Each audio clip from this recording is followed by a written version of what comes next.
কোলাহলময় শহরের বুকেই হঠাৎ খুলে গেল এক অদৃশ্য দরজা।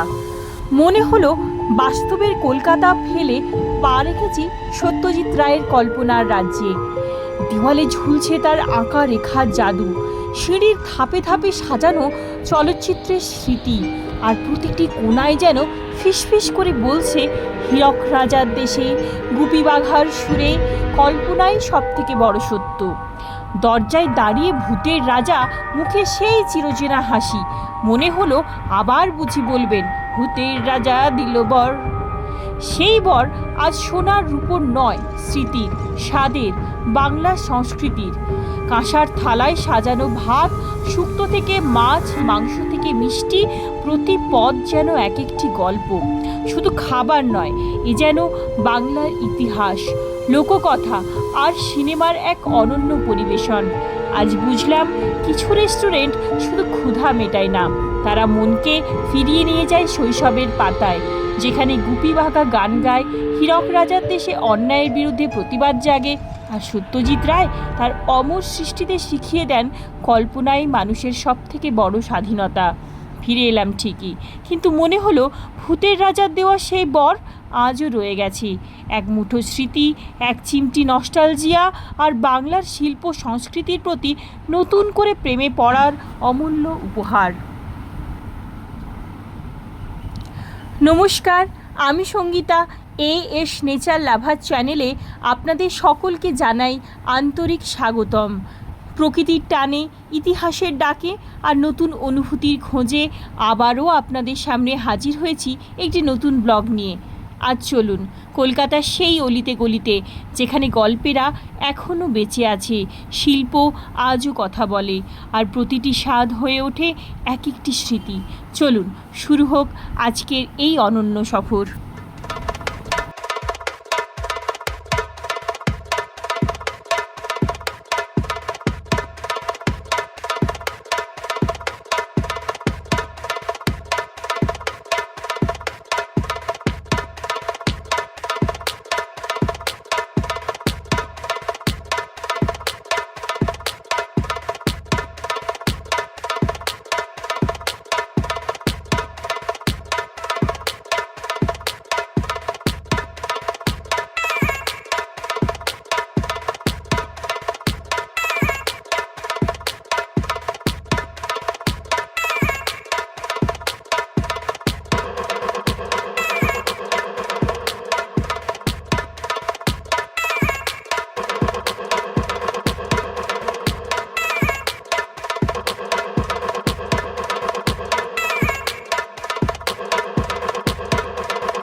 একটি গান, মাত্র কয়েকটি লাইন, কিন্তু তার মধ্যেই লুকিয়ে আছে বাংলা সিনেমার এক অনন্য জাদু।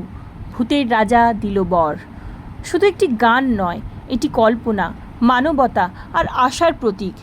গুপি গাইন বাঘা বাইনে সত্যজিৎ রায় এমন এক জগৎ সৃষ্টি করেছিলেন, যেখানে দুই সাধারণ মানুষ, গুপি আর বাঘা, তাদের সুরের জাদু দিয়ে পৃথিবী বদলে দেওয়ার স্বপ্ন দেখে। ভূতের রাজার দেওয়া তিনটে বর শুধু অলৌকিক শক্তি নয়, বরং শিল্প, মানবতা ও শান্তির প্রতীক। গান দিয়ে মানুষকে আনন্দ দেওয়া, ক্ষুধার্তকে খাবার দেওয়া এবং মুহূর্তেই দূরে পৌঁছে যাওয়া, এসব যেন মানুষের সুন্দর পৃথিবী গড়ার স্বপ্নকেই প্রকাশ করে।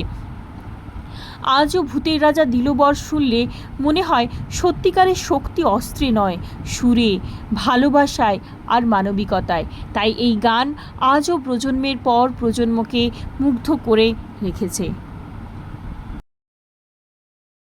হাতে হাতে দাও তালি, তবে আসবে ভূতের রায় তালি, একে অপরের তালি। কিছু শহর শুধু চোখে দেখা যায় না, হৃদয় দিয়ে অনুভব করতে হয়। কলকাতা ঠিক তেমনই এক শহর। আজকের ভ্রমণ কোনো দর্শনীয় স্থান দেখার গল্প নয়, আজকের যাত্রা স্মৃতির অলিগলি, শিল্পের রং আর বাঙালির চিরচেনা স্বাদের সন্ধানে। পথ চলতে চলতে হঠাৎই সামনে ভেসে উঠল ভূতের রাজা দিল বর। এক মুহূর্তের জন্য সময় যেন পিছিয়ে গেল। শৈশবের সেই রূপকথা, গুপি বাঘার গান আর কল্পনার অদ্ভুত জগৎ আবারও প্রাণ ফিরে পেল। মনে হলো এই শহরে গল্পগুলো শেষ হয়ে যায় না। এরা ইটের দেওয়ালে, গাছের পাতায়, বাতাসের শব্দে আজও নিঃশব্দে বেঁচে থাকে। তারপর পৌঁছলাম এক শিল্পের আঙিনায়। দেওয়ালে ফুটে উঠেছে সত্যজিৎ রায় সৃষ্টির অনন্ত জগৎ। প্রতিটি রেখা যেন এক একটি ইতিহাস, প্রতিটি মুখ যেন এক একটি সময়ের সাক্ষী। শিল্প যে শুধু দেখা যায় না, অনুভবও করা যায়, সেটাই যেন নতুন করে শিখিয়ে দিল এই মুহূর্ত। এত সৌন্দর্যের মাঝে শেষ অধ্যায় এলো বাঙালির চিরচেনা সুখ, এক প্লেট ধোঁয়া ওঠা ফিশ ফ্রাই, কলাপাতার সবুজ কাসুন্দির ঝাঁঝ আর মচমচে মাছের প্রতিটি কামড় যেন বলছিল ভ্রমণ তখনই পূর্ণতা পায় যখন তার সঙ্গে জুড়ে যায় স্থানীয় স্বাদের গল্প। আজ বুঝলাম কলকাতা শুধু একটি শহরের নাম নয়, এক অনুভূতির নাম।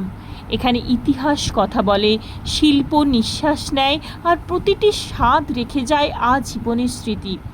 যদি এই সফর আপনাদের ভালো লেগে থাকে তবে ভিডিওটি লাইক করুন, আমার মতামত কমেন্টে জানান, আর এমন আরও অনুভূতির ভ্রমণের সঙ্গী হতে আমার চ্যানেলটি সাবস্ক্রাইব করুন।